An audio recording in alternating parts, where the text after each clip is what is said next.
हरिओम. माझं नाव दीपाली वीरा दिलीप चौकेकर. अंबरनाथ केंद्र. मी बापूंकडे 2002 पासून यायला लागली. माझ्या मुलाचा मी अनुभव सांगत आहे. माझा मुलगा 12 वर्षाचा होता तेव्हा आम्ही बांद्र्याला राहत होतो, न्यू इंग्लिश स्कूलच्या बाजूच्याच बिल्डिंग मध्ये. तर तेव्हा तो 4थ्या माळ्यावरून खाली पडला होता. तो मुलांबरोबर असं म्हणजे अभ्यासाचा कशासाठी तरी गेला होता, काहीतरी करताना त्याचा पाय सटकला आणि तो वरून खाली पडला. आणि मग शेजारची बाई मला सांगायला आली की अहो तुमचा मुलगा पडला आहे. म्हणून मी बघायला गेलो. वरून बघितलं तर तो खाली एकदम असा पडला होता पालता, पण त्याचं डोकं असं कुशीवर पडलं होतं. मी जाऊन त्याला उचललं. तेव्हा सकाळी 8 वाजताची वेळ होती, कोण नव्हतं जास्त तेव्हा लोक. मी जाऊनच त्याला उचललं आणि मग बाजूच्या लोकांनी त्याच्यावर पाणी मारलं, असं शिंपडलं. त्याच्याबरोबर त्याने जरा असं त्याचं अंग हलवलं. तेव्हा ती बाजूची लोक म्हणाली, म्हणजे लोकांना असं वाटलं होतं की तो तिथेच असा गेला असं. तर त्याने असं अंग हलवल्याबरोबर ती बाजूचा माणूस म्हणाले की अहो म्हणजे आहे असं. ते एवढं तो माझ्या मागे असून त्याने असं बोलले होते. मग आमच्या लोकांनी त्यांना लगेच बाबा हॉस्पिटलला आम्ही घेऊन गेलो त्याला. आणि मी जाताना फक्त एक 500 रुपये माझ्याकडे होते, ते तिथं कपाटाच्या इथं ते घेतले होते आणि फक्त बापूंची उदीची डबी घेऊन मी हॉस्पिटलला गेली होती मागून धावत. त्याला हॉस्पिटलला नेलं, त्याची ट्रीटमेंट म्हणजे तिथं चालू केली. पण त्यांना तिथं ते आधी डॉक्टर म्हणाले होते की हा एवढ्यावरून पडलाय तर त्याला कुठं सूज आली नव्हती, काही रक्त आलं नव्हतं, काहीच नव्हतं, फक्त मुकामार लागला होता. म्हणून ते लोक म्हणाले आधी याला सिटी स्कॅन केल्याशिवाय पुढचे उपचार आम्ही करू शकत नाही म्हणून. आणि त्याच्यामुळे त्यांनी सिटी स्कॅन करण्यासाठी त्याला घेऊन गेले. आणि मी आणि माझी बहीण आम्ही तिथंच म्हणजे त्या हॉस्पिटलच्या इथं आपलं रडत बसलो होतो. तर मला लक्षात आलं पटकन की इथं साई निवास इथे बाजूलाच जवळ आहे. म्हणून मी तिथं माझी बहिणी मी तिथे गेलो. आणि तिथं गेलो आणि म्हणजे बापूंना बघितल्यावर मी जणू काय हंबरडाच फुटला. खूप थांबण्याचा मी म्हणजे माझं रडू आवरण्याचा प्रयत्न केला, पण मला ते नाही जमलं. मग त्या लोकांनी आम्हाला जरा विचारलं. आम्ही त्यांना अशी सविस्तर एवढी थोडक्यात माझ्या बहिणीने त्यांना सांगितलं. ते लोक आम्हाला म्हणाले तुम्ही एक पिडानाशिक सुदीप लावा. मग आम्ही एक सुदीप लावलेला नमस्कार करून मी आणि माझी बहीण घरी आलो. फक्त मी साई निवासला गेली होती तेव्हा बापूंना एवढंच म्हटलं होतं. आणि अगोदर पण मनात मी बापूंना हेच सांगत होती की त्याच्या डोक्याला मार लागलाय ना, तर त्याच्या मेंदूला काही होता कामा नये. सगळी म्हणजे तिथं डॉक्टर लोक आम्ही म्हणत होते की एवढा वरून पडलाय तर त्याच्या मेंदू मध्ये सगळं रक्त गोठलं असणार, जे आरती बाहेर आलं नाही त्या आरती.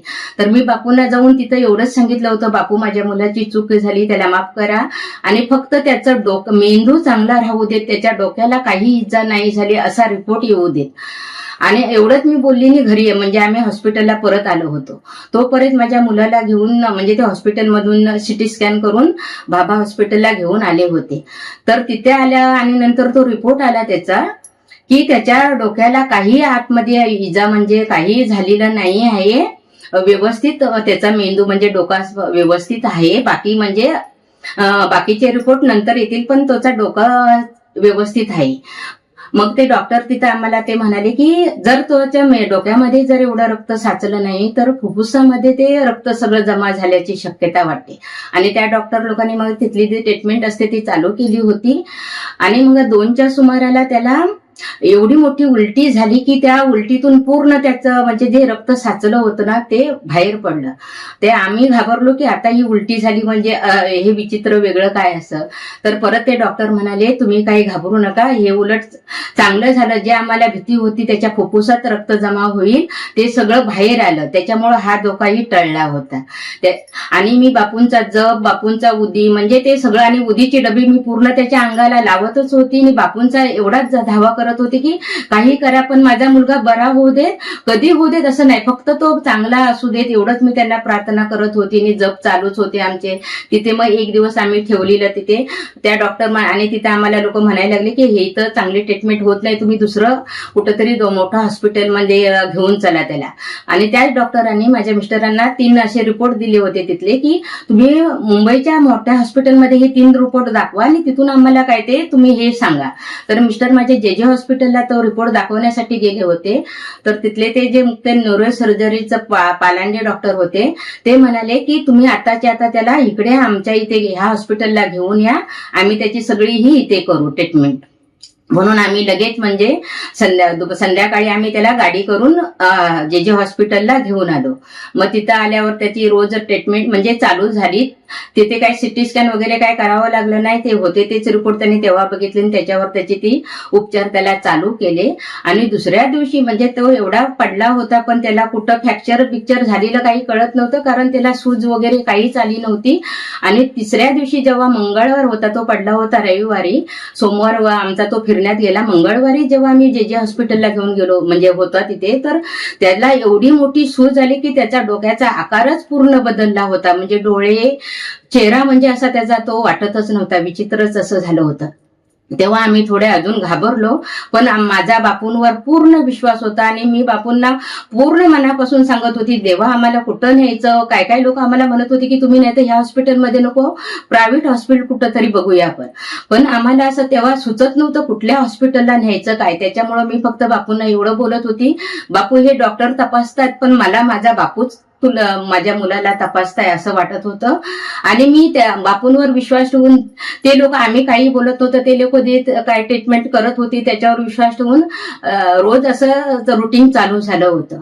आणि असं चालू होता 10-12 दिवस. आणि तो तिथं जे त्या लोकांनी ट्रीटमेंट चालू केल्यावर तो हातपाय खूप आपटायचा, असा हातपाय हलवायला लागला आणि ओरडायला लागला. म्हणून त्या लोकांनी आम्हाला बाकीच्या लोकांना त्रास होऊ नये म्हणून स्पेशल रूम दिला होता. बापूंची पंचपुरुषार्थ उपासना केली. साई चरित्राचा 11वा अध्याय वाचला आणि बापूने आपल्याला सही करून एक पान दिलेलं होतं, ते संकटाच्या वेळेला वाचा वगैरे असं, ते मी वाचलं. आणि मग त्याच्यानंतर मी रोज कंटिन्युअस बापूंची उपासना करत होती, जप म्हणत होती, रामरक्षा, हनुमान चालीसा, घोर कष्ट स्तोत्र. त्याच्यामुळं ते मी सगळं चालूच होतं. आणि पूजा माझी रोजचीच चालू होती, न चुकता मी रोज रात्री करायची, कारण दिवसभर त्याला लोक येत असायचे, मला वेळ चांगला भेटत नव्हता. मग रात्री 10च्या नंतर मी रोज ही उपासना करायची, एक अध्याय वाचायचं. असे करता करता नंतर तो थोडा थोडा बरा होत गेला. म्हणजे हालचाल त्याची कमी होत झाली. तरी पण आम्हाला प्रश्न आला की हालचाल त्याची कमी झाली म्हणजे तो जास्त आहे की कमी होतं, हे ते डॉक्टर लोक आम्हाला सविस्तर एवढी काही माहिती सांगत नसायचे. त्याच्यामुळे तरी पण माझा विश्वास बापूंवर, काय होईल ते बापू करतील आणि माझा मुलगा पूर्ण बरा होईल ही मला खात्रीच आहे. आणि आम्हाला तिथे लोक सांगत होती काय काय की तुम्ही ह्या बुवांकडे जावा, तिथून बुद्धी आणा, तिकडे जावा, तिकडून पाणी देता ते द्या. माझे मिस्टरांचंही मन तसं होत होतं की आपण पण जाऊया आणूया, पण मी अजिबात हल्ली नव्हती. मी सांगत होती त्यांना की नको, आपला बापू तोच आपला बाप, तो आपला बाप, तेच काय करतील, मला दुसऱ्या बाप कोणाकडून अशी उदी पाणी कसलंच नको आहे. जे आपले बापू करतील तेच मी लावते उदी, तीच मला माझी ही चांगली वाटत होती. त्याच्यामुळे मी तीच केली. त्यांना खूप लोक अशी म्हणजे आजूबाजूची लोक सांगत होते की तुम्ही कुठल्या तरी बुवा म्हणजे हे पाणी देतात, दुसरे असं उदी देतात, त्यांच्याकडून आणा, ती लावा, तुम्ही इथंच घेऊन बसलात आहे, दुसरं काय करत नाही. तर माझा पूर्ण विश्वास होता की माझा बापूच सगळं करेल, ज्यांचा म्हणजे आमचा देव तोच आहे, तेच करेल, असं मी माझ्या मिस्टरांना सांगायचे. नाही तर मिस्टर असे म्हणायचे आपण पण जाऊ, मी पण तसं करतो, पण मी तसं त्यांना काहीच करू दिलं नाही. मला माझ्या बापूंवर पूर्ण विश्वास होता आणि माझा तो विश्वास मला ढळू द्यायचा नव्हता. असं करून करून 10-12 दिवस गेले. नंतर तो थोडा व्यवस्थित व्हायला लागला, पण तो डोळे उघडत नव्हता आणि त्याला शुद्ध नव्हती. म्हणजे तो बाकी ओरडायचा, हातपाय हलवायचा, फक्त त्याला त्याची त्वचा सुन्न होती. म्हणजे ते डॉक्टर असे आम्हाला दाखवायचे चिमटा असं त्याला काही करून, तर तो त्याची काही हालचाल होत नव्हती. त्याच्यामुळे तो कोमात आहे असं त्यांचं म्हणणं होतं. तर असं करून नंतर त्याला 10-12 दिवसाने डॉक्टर आम्हाला म्हणाले आता तुम्ही त्याच्या कानात बोला, किंवा मोबाईल, तेव्हा काही एवढे मोबाईल नव्हते, साधा नोकियाचा तो मोबाईल होता, पण ते म्हणाले कोणाचा फोन बिन आला ना तर मुद्दाम तुम्ही त्याच्याशी बोला, त्याच्या कानात बोला, त्याला मुद्दाम त्याच्याशी असं लहान बाळासाठी कसं तुम्ही बोलता तर तुम्ही त्याच्याशी बोलत राहा, म्हणजे त्याच्या मेंदूमध्ये थोडा जागृतपणा येईल किंवा एकदम हे झालं आहे असं, तर तो म्हणजे ऐकून त्याला चांगलं वाटेल म्हणून तुम्ही बोलत जा असं त्याच्याशी सारखं. मोबाईल कोणाचा आला तरी त्याच्याशी मुद्दाम तुम्ही त्याच्या कानाला लावा आणि हॅलो वैभव असं बोला असं म्हणायचं. असं करता करता आम्ही मग त्याला छोटी वॉकी टॉकीज लहान मुलांची होती ती त्याच्या कानाला लावून त्याला दिवसभर गाणी ऐकू देत होतो. असं करून करून एक दिवशी शुक्रवार होता आणि माझ्या भावाचा सकाळीच फोन आला. तो मी तोच म्हणाला की त्या वैभवच्या कानाला लावू, मी त्याच्याशी बोलतो. तर तो बोलत नव्हता हे आम्हाला माहिती होतं, पण म्हणून तरी आम्ही त्याच्या कानाला लावलेलं आणि त्याने हॅलो वैभव म्हणाल्याबरोबर त्याने हॅलो मामा म्हणाला. तो हॅलो मामा म्हणालेला तो एवढा शब्द म्हणजे आम्हाला काय आकाश ठेवणं झालं त्याने. हॅलो म्हणजे तो शुद्धीत आला. त्याच्या पप्पांनी 4 किलो पेढे पूर्ण हॉस्पिटलला म्हणजे त्या याला वाटले. म्हणजे तो शुद्धीत आला हेच आमच्यासाठी खूप होतं, बाकी काही नाही. त्याच्यानंतर म्हणजे ते म्हणजे थोडा थोडा तो चांगला सुधारत गेला. म्हणजे त्याच्यात सुधारणा झाली आणि आम्हाला त्याने 19व्या दिवशी घरी सोडलं. मग ते लोक म्हणाले की तुम्ही 15-15 दिवसाने त्याला आणून आम्हाला दाखवू शकता. मग आम्ही 19व्या दिवशी घरी आलो. त्या दिवशी गुरुवारच होता. मी आधी आली आणि म्हणजे घरचं काम आटपलं आणि लगेच संध्याकाळी आधी बापूंच्या दर्शनाला गेली. तिथे बापूंचे सुदीप जे मला जमले ती मी लावली, बापूंना प्रार्थना केली आणि नंतर तो आता बरा झालेला, एकदम टणटणीत बरा झाला. तेव्हा तो 6वीला होता, 12 वर्षाचा होता. आता तो 26 वर्षाचा मोठा झालेला आहे आणि एकदम त्याचं कॉलेज. आणि मुख्य म्हणजे त्याचं आम्हाला वाटलं होतं की मध्येच त्याचे तेव्हा 2 पेपर झाले होते एप्रिलमध्ये आणि बाकीचे शिल्लक होते. तर त्याच्या बाईने त्यांना म्हणजे मुख्याध्यापिकाने त्यांना पास केलं. त्याचं म्हणजे ते वर्षही वाया जाऊ नाही दिलं बापूंच्या कृपेने. आणि दुसरं एक जर थोडक्यात मला सांगायचं, त्यांचे सर आले होते.